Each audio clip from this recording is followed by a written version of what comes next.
Hello and welcome, I'm Tafarag Adamu. It's now half a century since Lucy, the 3.5 million years old fossil, was discovered in Hadar, at the very heart of the barlands of the Afar Depression here in Ethiopia. Why has this find continued to amaze us? And what is the story behind? I'm joined by none other than the man who discovered this iconic fossil skeleton, Professor Donald Johanson. A very warm welcome to the program, Don Johanson. Well, it's always a pleasure to be on your program.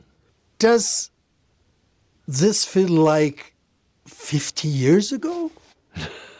50 years seems to have gone by in the blink of an eye since I found Lucy 50 years ago. It's really unbelievable in many ways. But her impact on my life, on the study of paleoanthropology, human origins, especially on paleoanthropology in Ethiopia, has been enormous. Let's start with how it impacted you as a person. Well, I had just received my doctorate degree from the University of Chicago in the summer of 1974 and was headed off to join a group, a French-American group. Maurice Tayeb, who is now unfortunately no longer with us, formed the International Afar Research Expedition. And we all met here in September, just after Haile Selassie was deposed. And there was a big question as to whether or not we were going to be able to go into the field, up into the Afar, whether it was safe, but I was going. Nothing was going to keep me back because I had the great determination and dedication to making a really important discovery that year. And that discovery of Dinkinesh, as she is called here, or more popularly as Lucy, defined my career, defined my life. I came in with, as a newly minted PhD. 30 years old. Yeah, I was 31 that summer. And with great hope and anticipation, and had no idea that I would make such a monumental discovery that year. So she's been with me ever since that November 24th Sunday morning when I first spotted a little fragment of her arm. And since then, there isn't a day in my life, over 50 years, that I haven't at one time or another thought about Lucy or talked about Lucy or worked on Lucy or reflected on how my life would have been completely different probably. Meaning? Meaning that if I hadn't found her and hadn't made such an impact, what would I be doing? I'm sure I would still be doing paleoanthropology because there are lots of fossils that we found at Hadar, and they've all needed descriptions. But this was a major leap to launch a career. And to become a star in a way. Well, I didn't think of being a star. I didn't think of. But you turned out to be one. Yes, it turned out that Lucy and I were inseparable, that people wanted to hear about her, they wanted to see her, they wanted to know her place on the human family tree, why she was important, what she told us about our beginnings. And over the years, she has become an icon. There are many, many important fossils found in Ethiopia, going back to almost 6 million years. But if you mention Lucy to someone, they know immediately who she is. But it is amazing. When I first got the chance to have a look at Lucy at the Ethiopian National Museum, I think it was in the second half of the 1980s. Well, it was it was pretty much famous, but it was just a collection of bones. How would you explain Lucy to someone who has got no idea about human evolution? Well, I think you have to start with comparing her to who we are today. And to having a picture of her, of course, is important because she's an individual. This isn't an isolated skull or a lower jaw or a leg bone. This is a person who actually lived and walked on that ground 3.2 million years ago. And she walked like we do. She was fully upright. But she was very ape-like in many ways. She had a small brain, about a cup and a half of coffee, so less than a third the size of our brains, and a projecting ape-like face. If we saw her walking the streets of Addis Ababa, she would stand out as being very different. She was only 3.5 feet tall, very short. But as you got closer, you would be a little bit worried because she probably still retained a lot of body hair. She had a very small skull. She had a projecting, face, like you see in apes today. But she was walking upright. So she was this interesting mixture. But far removed from what we are today, right? I mean, she wasn't, right? Far removed. So was walking upright, for sure, right? Oh, yes. But not the way we walk as we speak. Well, fairly close. We have her footprints in a volcanic ash from Tanzania, the same species. You're talking about Laetoli? Laetoli, yes. I mean, she was given this tongue twister name, Australopithecus afarensis, after the Afar region. And looking at the pelvis, looking at the knee and the ankle, it looks like our hips and our knees and our ankles.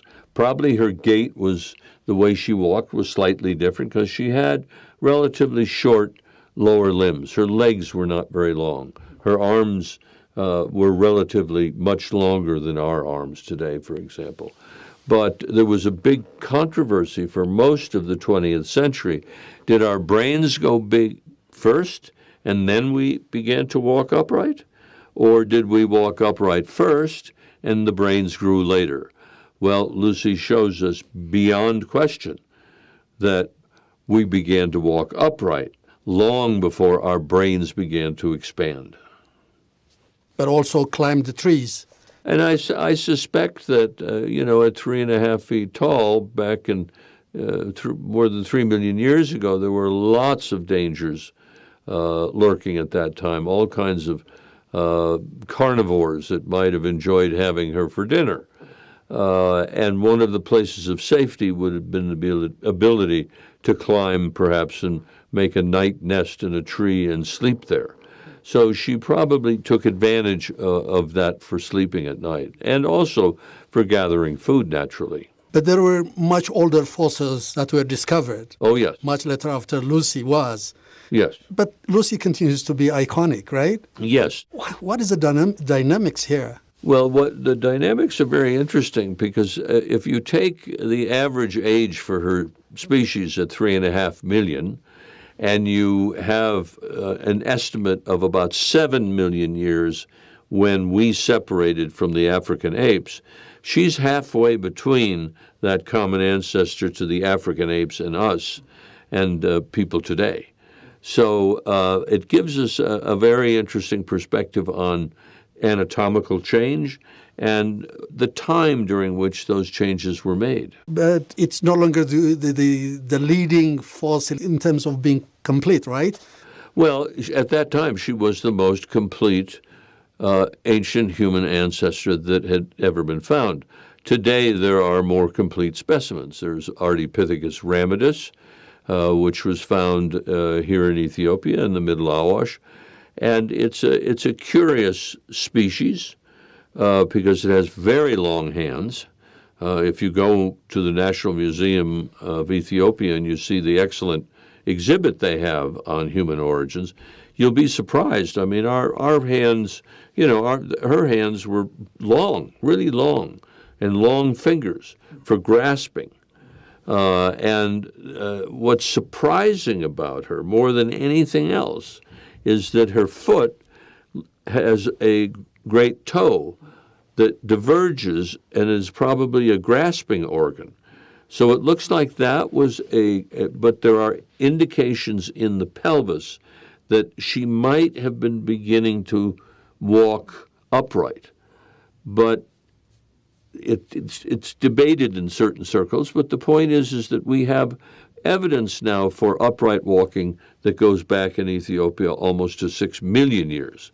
So why would she still have such ape-like characters at that point? So she is really, and humans like puzzles. We love puzzles to solve questions. You know, people think you make a discovery and all of a sudden you have all the answers. Well, it usually opens more questions. You develop new technologies, new ways of studying the fossils, and so on. And it is one of the enigmatic fossils in the fossil record that we're hopeful more specimens will be found. But beyond Ramidus, back at 6 million years, there's Kadaba, which was found by an Ethiopian scholar named Johannes Haile Selassie. And that toe bone, which they have, looks like the same kinds of toes that would indicate that they were walking upright. So we're just beginning to break the 4 million year time barrier, and there may be several different species in that time period. Will make it interesting to choose which one of those actually gave rise to later kinds of humans.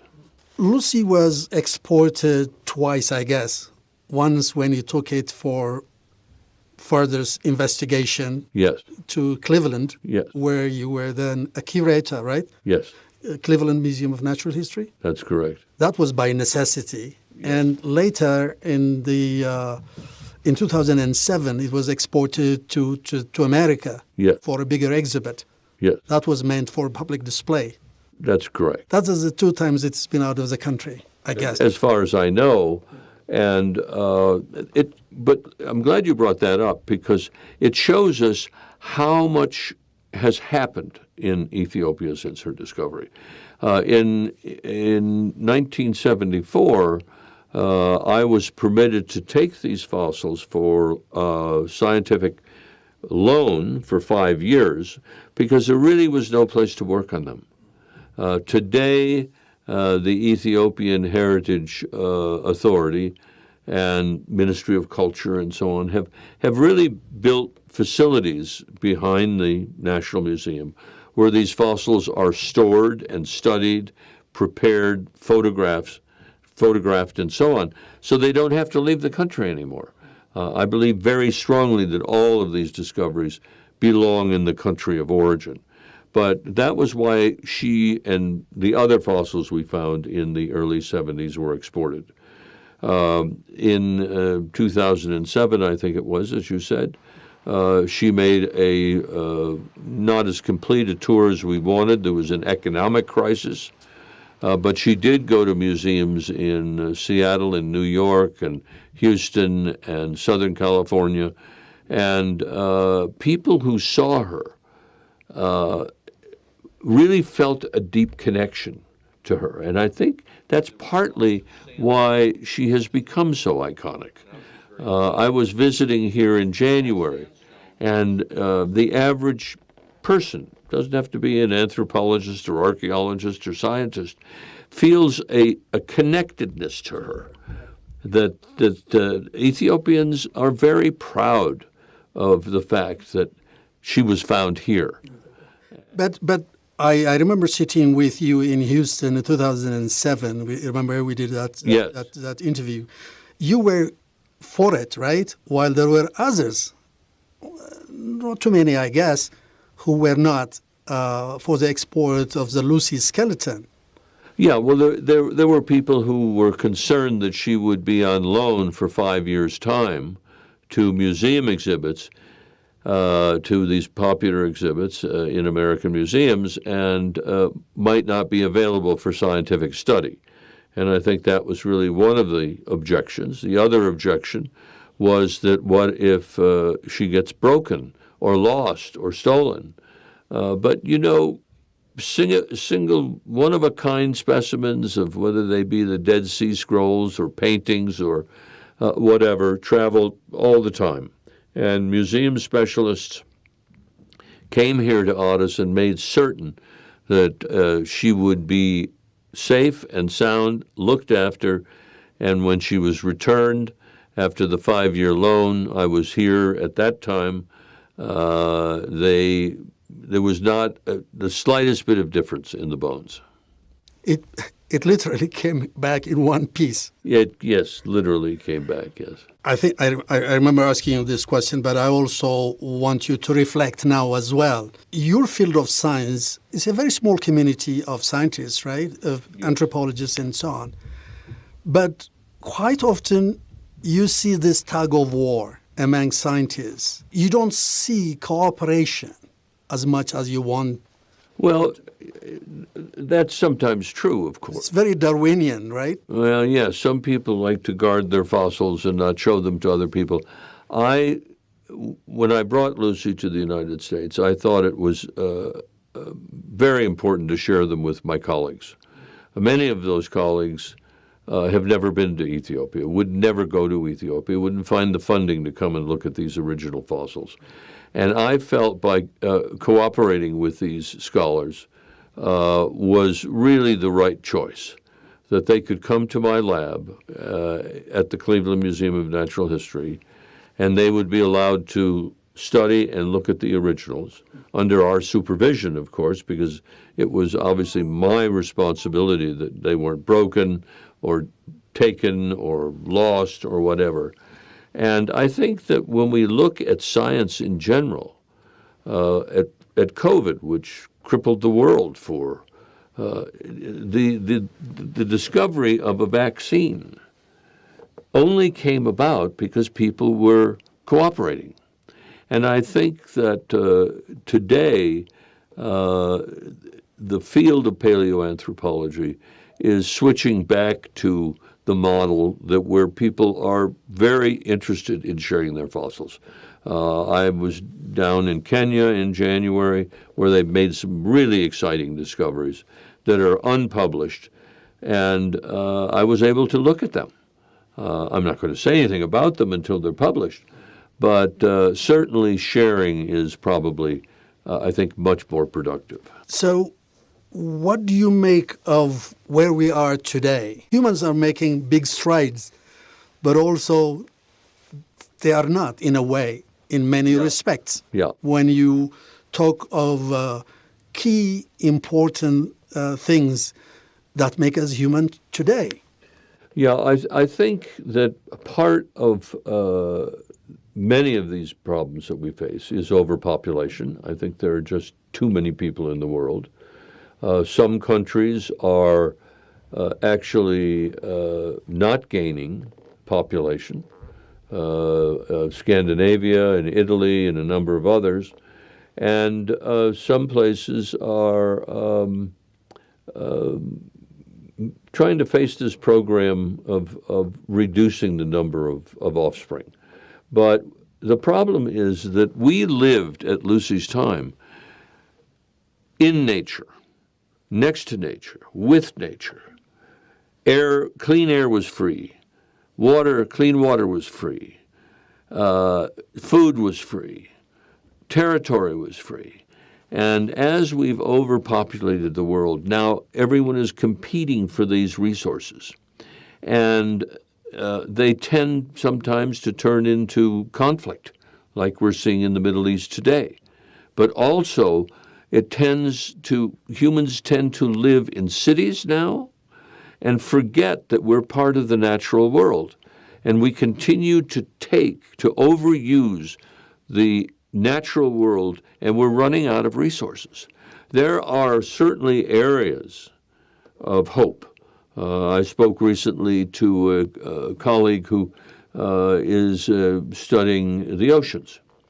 And just by declaring an area a no fishing zone and guarding that has increased the production of fish for the fishermen along the outsides of that perimeter. Female fish, the larger they grow, the more eggs they produce. And this happens over a relatively short period of time. Nature is resilient. So there are some bright spots on the horizon. But I think that we as a species are at a crisis where we have to, as a species, after all, we are in control, right? We're in control. We have to recognize the problems. We can't just say, oh, the weather was warm yesterday, and the weather goes up and up. No. We have recognized the problems, I guess, but we approach differently from different angles. But the average person has not realized these problems, thinks that we're just in a moment of warming and it'll go away in the future. It's not. It's going to get worse. We have to be proactive. We have to make the right choices so that we will leave descendants on this planet who will not be angry with us. We have overfished the oceans. We have, stripped the forests of their ability to contribute, and so on and so forth. And the level of aggression with more and more people occupying a finite space is increasing. And it's odd that we are the most intelligent species we know of on this planet, in this solar system, and thus far in the universe. There may be out there somewhere, but we're the most intelligent species on this planet. We should be able to use that intelligence that evolved over time, over the last 6 million years, to make the right choices and to address these features that are threatening our own survival. You turned 80. Yes, I'm 81 now. You have any regrets? Do I have any regrets? Is there anything that you would have done differently? I wish I would live longer so I could contribute more. I think that I think if I had a choice to change my career, I would do the same thing over. It's been remarkably rewarding for me. The book that inspired my scientific life was Man's Place in Nature by Darwin's friend, Thomas Henry Huxley. And I think that's the key. We must remember that we are a product of the natural world. And why should we be trying to destroy that very creator that brought about Homo sapiens? What would your legacy be, you think? I think my legacy will be because my discoveries, of course, but the building of the Institute of Human Origins, which now has nearly 20 scientists studying everything from chimpanzees in the wild to human cultural behavior, to the origins of stone tool making, to how biologically we evolved over time, and the fact that there are students in the Institute of Human Origins. The director, of course, is an Ethiopian, Johannes Haile Selassie. And I think that it's vital, and one of the legacies is that I've left an organization that can carry on my research. It's not as if I'm closing the door and ending it. It's going to continue long after I do, and I'm very happy to say by many young Ethiopian scholars who have been trained and who they're not only working on someone's expedition, they're leading these expeditions. They're raising the funds to do it. They're constructing their own field teams, their research teams. They're out there finding fossils. They're organizing their own organizing their own expeditions. So that these trained Ethiopian scholars now are going to increase in number over time. And the legacy of leaving something for the future is probably the most important thing we can do. Don Johanson, it was really a pleasure having you on my show. Thank you so much.